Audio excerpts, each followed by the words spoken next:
Inception wasn't just a blockbuster, it was architecture disguised as cinema, dreams weaponized into narrative. When Christopher Nolan's Mindbender exploded into theaters in 2010, audiences thought they were watching a heist film. They weren't. They were watching a man build prisons from guilt and call them story. A spinning top that never answers, a wedding ring hidden in plain sight, and a hallway that broke physics just to prove practical effects could still win. These are 20 hidden details in Inception you completely missed. Number 20. Joseph Gordon-Levitt's rotating hallway fight wasn't enhanced by visual effects supervisor Paul Franklin. It was engineered by special effects supervisor Chris Corbould, who built a massive corridor rig that rotated a full 360 degrees while actors fought inside. No wires suspended Gordon-Levitt, no green screen replaced the spinning walls. The set physically turned and he moved with it, against it, through it. He trained for 2 months learning how to walk, run, and fight while gravity shifted beneath him. Nolan refused digital assistance because he wanted genuine disorientation captured on camera. Gordon-Levitt later called it the most physically demanding work of his career, surpassing his previous action role. Watching the sequence, you can feel the weight of real rotation, real momentum, real danger. Gravity became the antagonist. Number 19. During the hotel sequence, Marion Cotillard got trapped inside a practical elevator rig when the mechanics failed. The crew, including production designer Guy Hendricks Dias, heard her banging from inside while they worked frantically to free her. She stayed calm, then joked later that being imprisoned in Nolan's set gave her deeper insight into Mal's psychological cage. The incident delayed shooting by half a day. Nolan sent flowers and apologized profusely, but Cotillard laughed it off. She said it was the most methods she'd ever gone without trying. The experience left her unsettled in ways she couldn't articulate, a feeling that seeped into her performance. Being trapped wasn't acting anymore. It was memory she could access whenever Mal's scenes required desperation. Real fear became fictional texture captured by cinematographer Wally Pfister. Number 18. Ariadne's totem appears in exactly 7 scenes, but editor Lee Smith deliberately kept it out of focus in 4 of them. The chess piece exists, but barely. Nolan wanted audiences subconsciously aware of totems without obsessing over them until the film's final moments. Production designer Guy Hendricks Dias created unique totems for every character, even ones never shown on screen. Eames's totem was reportedly a loaded dice that always landed on 5. The attention to unseen detail became Nolan's obsession during the film's development. He built backstories for objects that occupied seconds of screen time, believing depth should exist whether cameras captured it or not. The totems weren't just props and handled by the prop department. They were anchors in a film deliberately designed to destabilize perception and question reality. Number 17. The twist everyone missed lives in Cobb's wedding ring. He wears it in dreams, never in reality. Watch the entire film again and track the ring across his left hand. Dream sequences show the band, waking scenes remove it. The spinning top originally belonged to Mal, meaning it was never a reliable totem for Cobb anyway. Nolan confirmed this detail in interviews years later, but audiences fixated entirely on that final spinning shot at the Pasadena house. Almost nobody caught it during initial theatrical runs at IMAX screenings. The top became a red herring, a distraction from the real tell. Costume designer Jeffrey Kurland and editor Lee Smith helped maintain this misdirection through careful wardrobe choices and cutting. That hidden truth forces viewers to question what they thought they understood about perception. Number 16. The iconic BRAAAM sound is Edith Piaf's Non Je ne regrette rien, stretched across time. Composer Hans Zimmer took the song Marion Cotillard's character listens to and processed it through layers of brass, slowing it until melody became pure texture. The song plays at normal speed during the Snow Fortress sequence as a wake-up call. The score uses its time-stretched ghosts throughout, a musical representation of time dilation across dream levels. Zimmer called it the most conceptually satisfying score he'd ever composed, surpassing his work on The Dark Knight. The music doesn't just accompany the narrative, it embodies the film's central mechanic, sound bending under the weight of layered consciousness. Every BRAAAM is a kick heard through dreams, stretched thin by distance. Number 15. The slow-motion van falling off the bridge was shot practically with a real van on a gimbal rig designed by special effects supervisor Chris Corbould. Stunt coordinator Tom Struthers rigged the vehicle to rotate, while Joseph Gordon-Levitt and the other actors hung inside with carefully concealed safety harnesses. The sequence required 6 attempts because the timing had to sync perfectly with Hans Zimmer's score and the dream level cross-cutting. One take resulted in a minor injury when a stunt double hit his head on the van's interior. Nolan's insistence on practical effects created genuine danger. The actors knew it, felt it, carried that awareness into their performances. The van wasn't falling in post-production with visual effects supervisor Paul Franklin. It was falling during production, and bodies responded to physics. Number 14. When Ariadne bends the Paris street into itself. Visual effects supervisor Paul Franklin's team spent 8 months completing that single shot. They built a partial practical set that curved upward, then extended it digitally to create impossible geometry. Ellen Page walked on the curved portion, while crew members, including cinematographer Wally Pfister, tilted the camera to enhance the effect. She felt dizzy for hours after filming on the tilted set. The shot became so iconic that architecture students started calling impossible geometric designs Ariadne folds. The moment wasn't just visual spectacle, it was narrative made spatial, imagination given weight and physics. The street folded because dreams don't obey Euclidean rules, and production designer Guy Hendricks Dias refused to pretend otherwise. Number 13. The safe Robert Fisher opens in the Snow Fortress vault contained a real childhood photo of Cillian Murphy with his actual father. Nolan asked Murphy to bring something genuinely emotional to make the scene's breakdown authentic. Murphy admitted he cried real tears when he saw the pinwheel and photo because they connected to actual memories. The prop department created the windmill based on descriptions Murphy provided from his childhood in Ireland. That moment of vulnerability wasn't acting, it was real emotion captured on camera. By cinematographer Wally Pfister, grief given permission to surface under the guise of fiction. The scene works because Murphy wasn't pretending, he was remembering, and editor Lee Smith preserved that private moment disguised as performance. Number 12. The final Dream Levels Mountain Fortress was filmed at Fortress Mountain Resort in Alberta, Canada, with additional shooting at the French Alps. The production brought 400 crew members to sub-zero temperatures for 3 weeks. Tom Hardy reportedly got mild frostbite during one exterior sequence but refused to stop filming. The explosions and gunfights were practical, coordinated by special effects supervisor Chris Corbould, with real snow providing natural atmosphere. Several crew members called it the most physically brutal shoot they'd experienced, rivaling war film. The cold wasn't simulated, the wind wasn't enhanced in post-production. The environment was genuinely hostile, and that hostility shows in every frame captured by cinematographer Wally Pfister. Actors weren't pretending to struggle, they were struggling. Number 11. The makeup transformation turning Ken Watanabe into the ancient Saito required 4 hours in the chair every morning for a week. Makeup artist Joe Allen created multiple prosthetic layers to add decades to Watanabe's face convincingly. Watanabe sat perfectly still during application, meditating to pass the time. The aged Saito appears for less than 3 minutes of screen time. Nolan insisted on practical makeup over digital enhancement from visual effects supervisor Paul Franklin, believing texture and weight couldn't be replicated through pixels. Watanabe called it the most uncomfortable role preparation of his career, but discomfort served the performance, giving him patience and stillness that translated into the ancient figure lost in limbo. Suffering informed character, as it so often does in Nolan's films. Number 10. Michael Caine admitted in interviews he had no idea what Inception was actually about. He asked Nolan to explain his character's role, and Nolan allegedly told him to be the voice of reason and not ask questions. Caine's confusion actually helped his performance as the concerned father figure trying to ground Cobb in reality. He reportedly read the script 4 times and still couldn't follow the dream logic. Nolan apparently preferred Caine's natural bewilderment, feeling it made his scenes more authentic. The director trusted that Caine's decades of experience would translate confusion into compelling emotional grounding for the audience. The lack of understanding created honesty, a character reacting to incomprehensible situations with genuine concern rather than scripted clarity. Sometimes confusion serves truth better than comprehension, as editor Lee Smith noted during post-production. Number 9. Editor Lee Smith synchronized every kick across Dream Levels to match Hans Zimmer's score rhythm precisely. The van hitting the water, the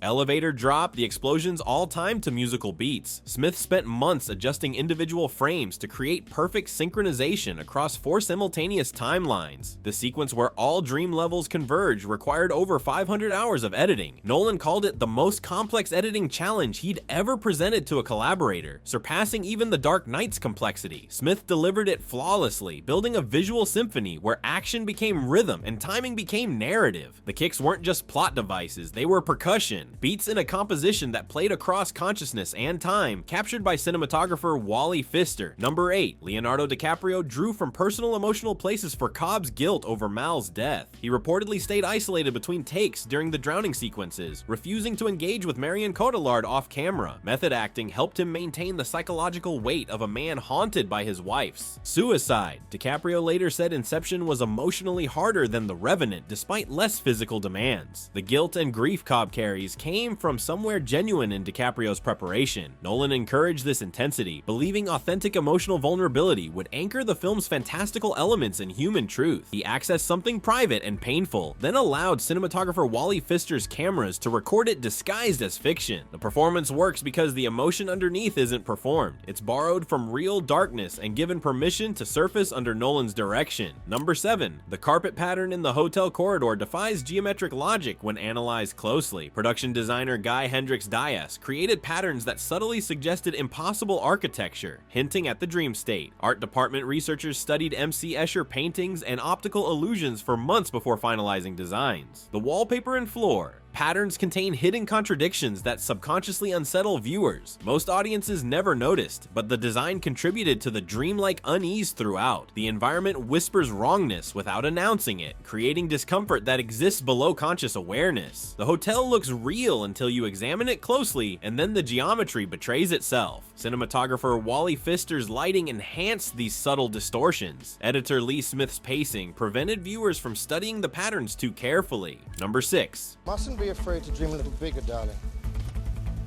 Was completely improvised by Tom Hardy during the Snow Fortress battle. He pulled the grenade launcher and delivered the line in one take. Nolan loved it so much he kept it, and the moment became one of the film's most quoted lines. Hardy reportedly didn't expect the line to make the final cut during editor Lee Smith's assembly. It captured Eames's confident swagger perfectly, a character who understood the rules well enough to break them with style. The improvisation worked because Hardy inhabited the role completely, allowing instinct to guide performance. Sometimes the best lines aren't written by screenwriters. They're discovered in the moment when actors stop performing and start existing. Number 5. That final shot, the spinning top that cuts to black, wobbles slightly before the cut. Visual effects supervisor Paul Franklin spent weeks perfecting the top's physics to make the wobble realistic but inconclusive. Nolan wanted ambiguity, but he also wanted hope, so the wobble suggests possible collapse. The debate over whether Cobb is still dreaming continues because Nolan refused to answer definitively during press tours. He said the real answer is that it doesn't matter. Cobb stopped caring and chose his children. The wobble exists to give audiences permission to believe either truth. The film ends on a question it refuses to resolve. Editor Lee Smith's precise timing of the cut to black intensified the ambiguity forever. Number 4. Nolan spent 10 years developing Inception's screenplay, writing draft after draft while working on other projects like The Prestige and The Dark Knight. He considered the film impossible to make for years because studios wouldn't finance something so conceptually complex. Warner Brothers only greenlit it after The Dark Knight's billion-dollar success proved Nolan could deliver commercial hits. The script went through 47 revisions before production began. With Nolan obsessively refining dream logic, he called it the most personal film he'd ever made, despite being a sci-fi heist movie. Each revision stripped away excess until only the core mechanics of dreams and guilt remained. The decade of development shows in every frame, a vision refined until nothing remained but essential structure. Producer Emma Thomas supported the project throughout its long gestation. Number 3. The train that crashes through Los Angeles. Traffic was a full-scale practical prop built on a massive rig by special effects coordinator Chris Corbould. He created a train facade that moved through the street on hidden tracks. The scene required shutting down entire blocks of downtown Los Angeles for a week. Pedestrians and drivers seen diving away were real stunt performers coordinated by Tom Struthers reacting to an actual train prop. Nolan's practical obsession reached absurd levels, but the realism shows on screen captured by cinematographer Wally Pfister. You can feel the weight, the momentum, the impossible